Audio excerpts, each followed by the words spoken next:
सत्संग जी, प्रेम से कहना।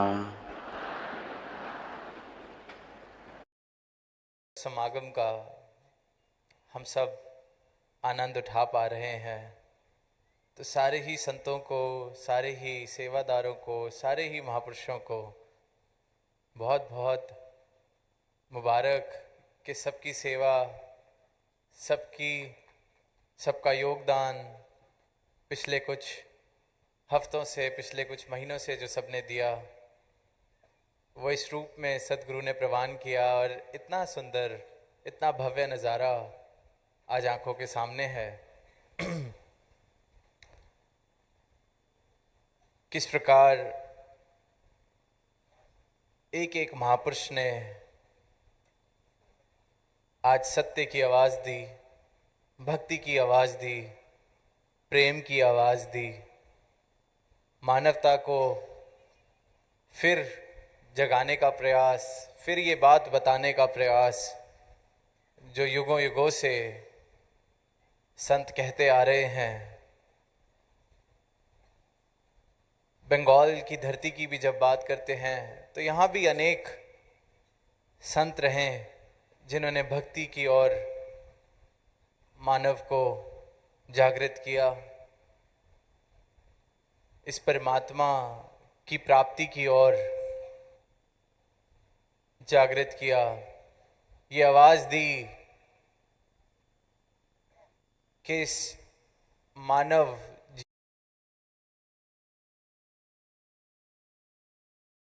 प्रभु प्राप्ति है। और आज वही संदेश महापुरुषों ने अपने वचनों से, अपने गीतों से, अपनी कविताओं से फिर दोहराया। फिर ये प्रयास किया जा रहा है कि ये जो मानवता अपने मूल को भटक रही है, भूल रही है, अपने मकसद को भूल रही है, फिर इस मानवता को ये संदेश दिया जाए कि इस मानव जीवन का आधार अगर कुछ हो तो वो सिर्फ आध्यात्म हो, अगर कुछ हो तो वो सिर्फ ये परमात्मा हो, इस परमात्मा की भक्ति हो। आज सुबह भी जब आरंभ हुआ आज के दिन का, तो वो गीतों के बोल सुने कि हिंदू अमी नाई, नाई रे सिख ईसाई, कि ना हम हिंदू, ना हम सिख, ना हम ईसाई, हम केवल और केवल इंसान। कोई विभाजन नहीं, कोई दीवारें नहीं। जब सदगुरु जीवन में आते हैं तो इस बात का एहसास हो जाता है कि मैं ना हिंदू हूं, ना मुसलमान हूं, मैं केवल इंसान हूं। और ये परमात्मा इसका उसका नहीं, हम सबका साझा। ये परमात्मा से ही हम सब आए हैं और इस परमात्मा ही सब ने मिल जाना है।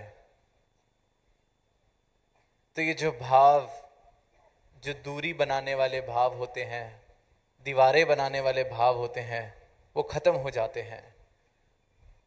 और वो ख़त्म होने का कारण ये कि मेरे जीवन से सारे भ्रम, सारे झूठ, सारी दुविधाएं ख़त्म हो गई, क्योंकि मेरे जीवन में सदगुरु ने अपना ब्रह्म ज्ञान दे दिया। कल रात को भी वो गीत के बोल सुने कि ब्रह्मो प्राप्ति ब्रह्म समाप्ति, कि ये ब्रह्म जब जीवन में आ जाता है तो भ्रमों की समाप्ति हो गई, खत्म हो गए भ्रम।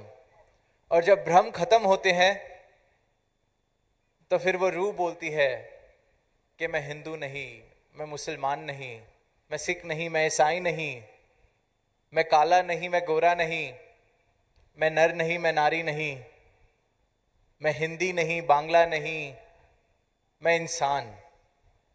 ये दीवारें,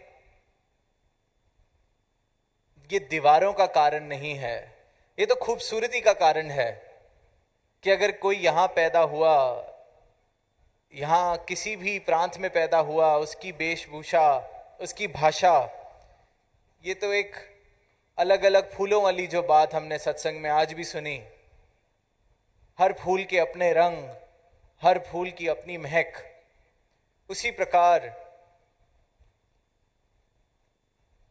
ये जो संस्कृतियां हैं, ये जो भाषाएं हैं, ये जो वेशभूषाएं हैं, ये तो अलग अलग रंग हैं मानवता के। इतनी सुंदर इस धरती पर इंसान ने दीवारें खड़ी कर ली हैं, पर परमात्मा ने कोई दीवार बनाकर नहीं भेजा इंसान के मनों में। हर एक इंसान को सिर्फ इंसान, और सब में अपना अंश।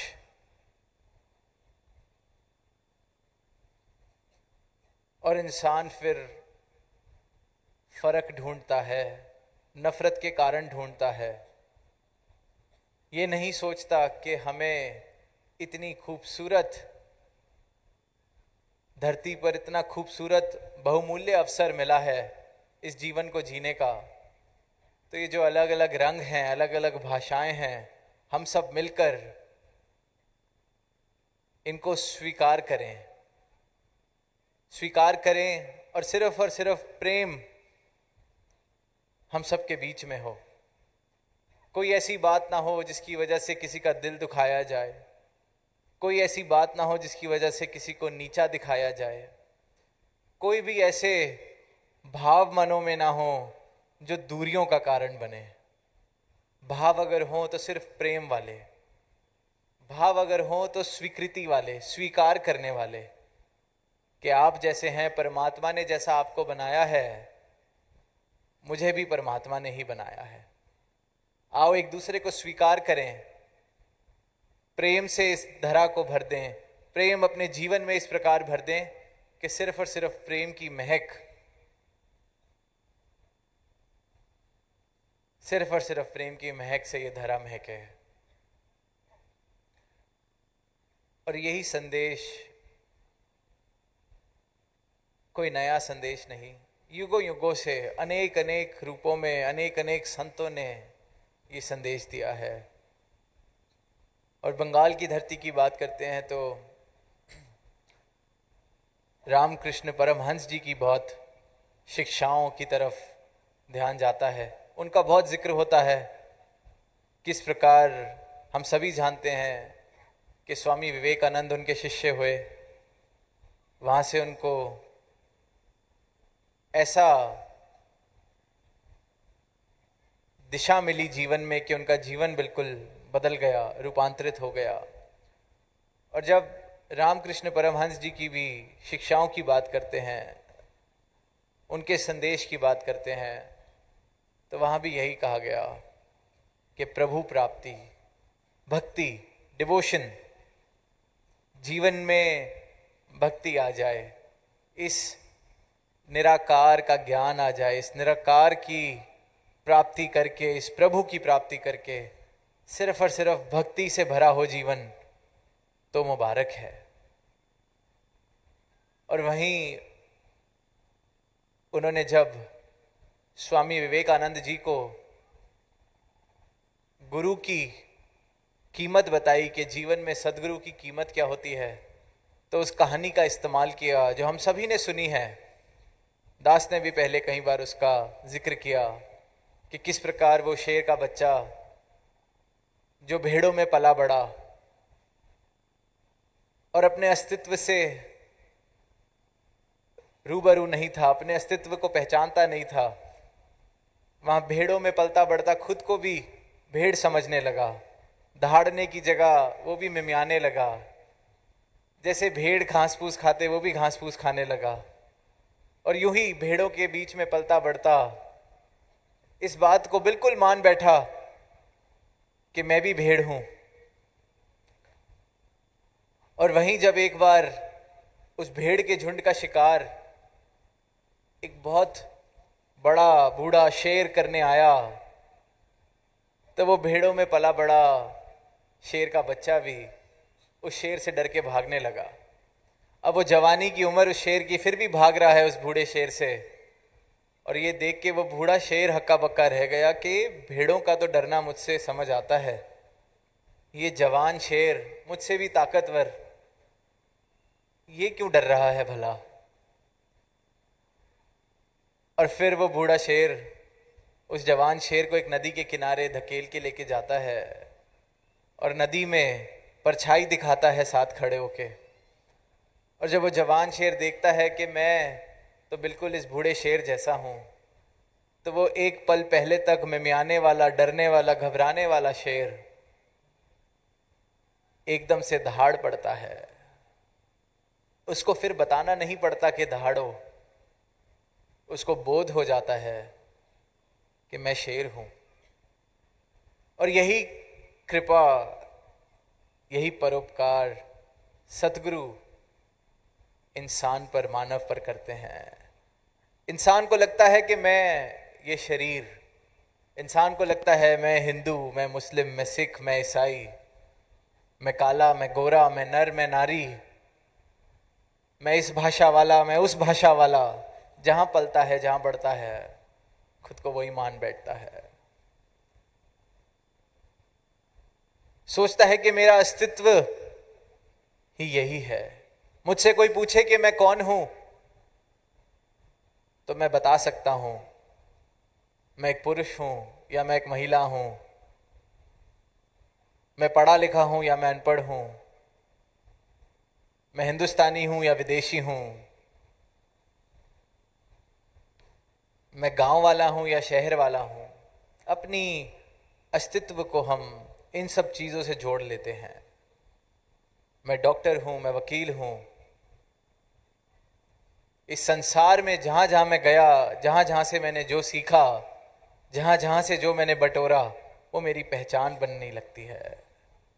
जैसे उस शेर की पहचान जो भेड़ों में पला बढ़ा, वो भी भेड़ समझने लगा खुद को, वैसा ही रहने लगा। इंसान भी इसी प्रकार